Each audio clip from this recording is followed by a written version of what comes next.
প্রকৃতির এক বিশাল ধ্বংসাত্মক ভৌগোলিক প্রক্রিয়া ঘূর্ণিঝড়। যে ঝড়ে বাতাস, বৃষ্টি ও বজ্র প্রবল বেগে ঘুরতে ঘুরতে এগিয়ে চলে তাকে ঘূর্ণিঝড় বলা হয়। পৃথিবীতে গড়ে প্রতিবছর প্রায় ৮০টি ঘূর্ণিঝড় সৃষ্টি হয় এবং প্রতিবছর গড়ে প্রায় ২০,০০০ মানুষ ঘূর্ণিঝড়ের কবলে পড়ে মারা যায়। কি কেন কিভাবে এই পর্বে ঘূর্ণিঝড় সম্পর্কে প্রাথমিক আলোচনা করা হবে।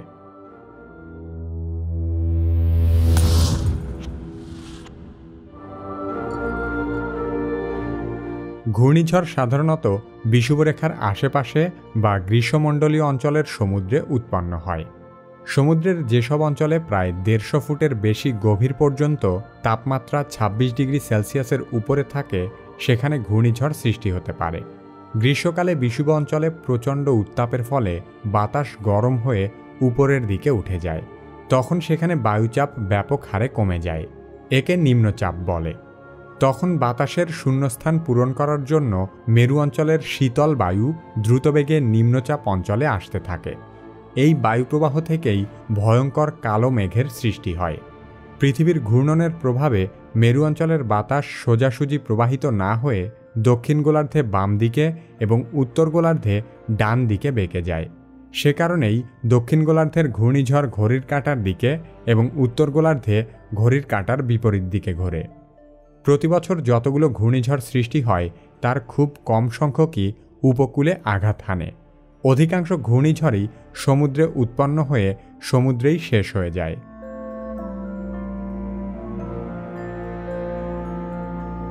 কোনো ঝড়ো বাতাস ঘন্টায় ৬২ কিলোমিটারের কম বেগে ধাবিত হলে তাকে সাধারণ মৌসুমি ঝড় হিসেবেই বিবেচনা করা হয়।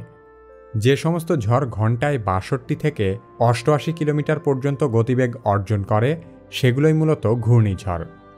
এছাড়া ঘূর্ণিঝড়ের গতিবেগ যদি ৮৮ থেকে ১১৭ কিলোমিটারের মধ্যে থাকে তাহলে তাকে বলে তীব্র ঘূর্ণিঝড়। ঘন্টায় ১১৮ থেকে ২১৯ কিলোমিটার গতিবেগে চলা ঝড়কে প্রবল ঘূর্ণিঝড় হিসেবে চিহ্নিত করা হয় এবং ২২০ কিলোমিটার বা তার চেয়ে বেশি গতিতে প্রবাহিত ঘূর্ণিঝড়কে বলা হয় সুপার সাইক্লোন। ঘূর্ণিঝড়ের কেন্দ্রকে বলে আই অফ দি সাইক্লোন বা ঘূর্ণিঝড়ের চোখ।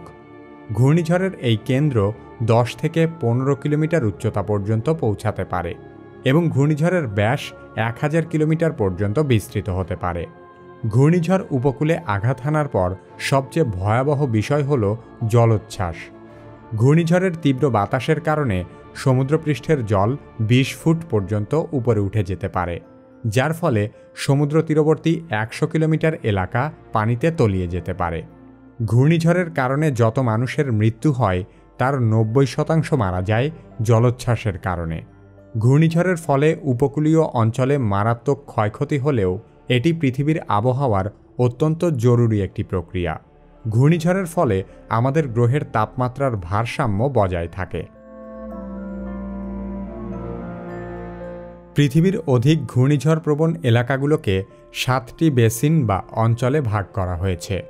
প্রতিটি অঞ্চলেই ভিন্ন ভিন্ন সময়ে ঘূর্ণিঝড় সৃষ্টি হয়। অঞ্চলভেদে সৃষ্টি হওয়া ঘূর্ণিঝড়গুলোকে আলাদা আলাদা নামে ডাকা হয়।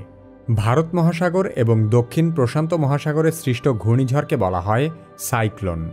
উত্তর আটলান্টিক মহাসাগর এবং উত্তর পূর্ব প্রশান্ত মহাসাগরের ঘূর্ণিঝড়কে হারিকেন নামে ডাকা হয় এবং উত্তর পশ্চিম প্রশান্ত মহাসাগরে সৃষ্ট ঘূর্ণিঝড়কে বলা হয় টাইফুন। এসব সাধারণ নাম ছাড়াও প্রতিটি ঘূর্ণিঝড়ের আলাদা আলাদা নাম দেওয়া হয়। সমুদ্রের কোনো নিম্নচাপ অঞ্চলের বায়ুপ্রবাহের গতিবেগ ঘন্টায় ৬২ কিলোমিটার অতিক্রম করলেই তাকে একটি ঘূর্ণিঝড়ের নামে নামকরণ করা হয়। বিশ্ব আবহাওয়া সংস্থার আঞ্চলিক কমিটিগুলো আগে থেকেই এসব নাম ঠিক করে রাখে। উপকূলের মানুষকে ঘূর্ণিঝড়ের পূর্বাভাস দেওয়া এবং সমুদ্রে থাকা নৌযানগুলোকে সতর্ক করার জন্য ঘূর্ণিঝড়ের নামকরণ অত্যন্ত জরুরি। তাছাড়া একই সময়ে একাধিক ঘূর্ণিঝড় সৃষ্টি হলে তাদের নাম উল্লেখ করে সহজেই শনাক্ত করা যায়। সাম্প্রতিক সময়ে অতীতের তুলনায় অধিক পরিমাণে শক্তিশালী ঘূর্ণিঝড় তৈরি হচ্ছে। এর প্রধান কারণ হল গ্লোবাল ওয়ার্মিং বা বৈশ্বিক উষ্ণায়ন। সমুদ্রপৃষ্ঠের তাপমাত্রা এভাবে বাড়তে থাকলে ভবিষ্যতে এই দুর্যোগ আরও ভয়াবহ আকার ধারণ করবে। ঘূর্ণিঝড়ের মতোই আরেকটি ধ্বংসাত্মক ভৌগোলিক প্রক্রিয়া আগ্নেয়গিরি। বর্তমানে সমগ্র পৃথিবীতে প্রায় ১,৫০০ সক্রিয় আগ্নেয়গিরি আছে এবং প্রতি বছর বিশ্বজুড়ে প্রায় ৫০ থেকে ৭০টি আগ্নেয়গিরির অগ্ন্যুৎপাত ঘটে। আগ্নেয়গিরি সম্পর্কে প্রাথমিক ধারণা পেতে চাইলে কি কেন কিভাবে এই ভিডিওটি দেখতে পারেন।